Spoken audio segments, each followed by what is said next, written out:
Hello and welcome back to another quick Warlords of Draenor video. This time I'm just going to be having a look at a few weapon models that have appeared over the last few days in the alpha. Previously these models were actually placeholders, but now they've been updated to give us the full-on effect, and it's pretty cool. Of course, these are not going to look insanely crazy. They are, after all, just dungeon pieces when you get right down to it, and with Blizzard's intent to make only this sort of better gear look truly kind of crazy and flashy, it makes sense that some of this might be a little bit more low-key. Still, I think for the most part they've done a pretty good job.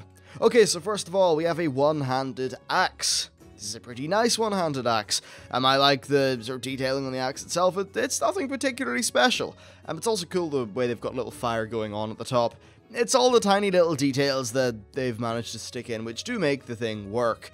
Okay, so next we have this. Now, while it may look like some sort of bizarre large mace, it's actually a scepter, and I really love the animation on this. I think that's kind of awesome. I love the way just in general they have decided to animate quite a lot of weapons. Sure, some of them visually may not look crazy, but when you add in the movement, then I think that sort of does help it out. There's something about the squiggling in this, it feels kind of unnatural and otherworldly, which is, well, it's quite nice. Also, I just like the top of it. It looks kind of brutal and just very steelish, so really damn cool. Okay, next we have another weapon, and this is... It's not crazy in terms of its flashiness or anything, but I actually think it looks fantastic. If you look at the front there, that's just painful looking. It could certainly do with a higher resolution texture though. However, if this is going to be a small item, then you won't really be looking at it that close, I suppose, which would mean that it's okay.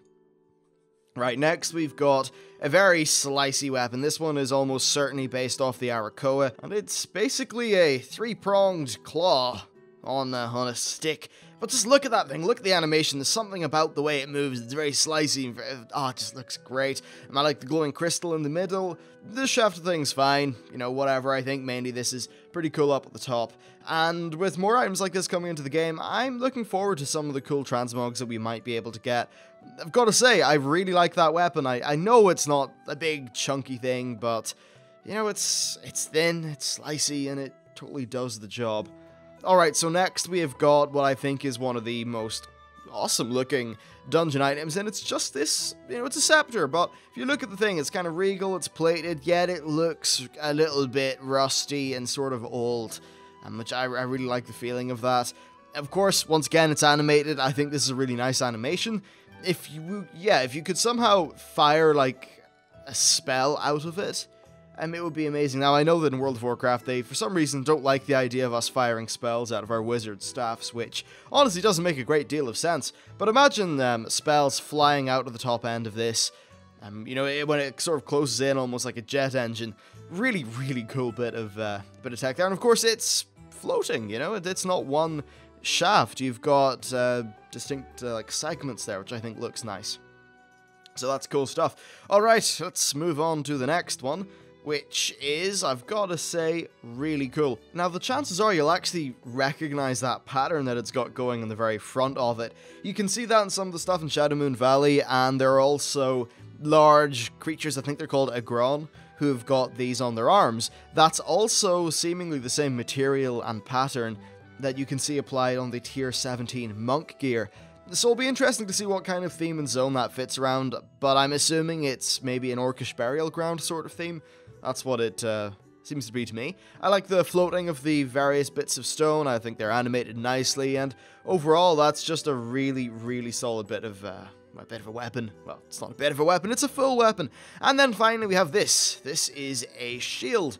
But if you look at the shield, you can very much see that it's got the skulls of two birds at the top. I just love the way they look like they're closing in on that crystal. I think that's a really, really nice shield. Though, as much as I like the shield and I like the look that it's going for, I don't think it's really going to go with much armor. From the armor that I've seen in the game, none of it seems to go too well with the Arakoa theme. Perhaps we just haven't seen any of the sets from the Arakoa zone. That would certainly make sense. I don't really know how far along they are with the Spires of Iraq, or even the armor from there, so we'll definitely have to wait and see for that. But I've got to say, some of the weapons coming from the Arakoa are really, they're looking quite cool. Maybe not you know, in the way that they'll fit in with everything else, but they look slicey. It's like they're all sort of designed with the idea of a talon shredding flesh as being the core aesthetic they're going for, and it seems to work quite well. Anyway, so that's it for the video, just a quick little look at some new models that have been data mined out of the most recent alpha build. I am, of course, not in the alpha. I'll hopefully get in soon. Until then, the best I can do is cover the news and the features, and if you want gameplay, then twitch.tv is probably the best place to get that. So yeah, that's basically it for me. Thank you very much for watching, and I'll see you next time.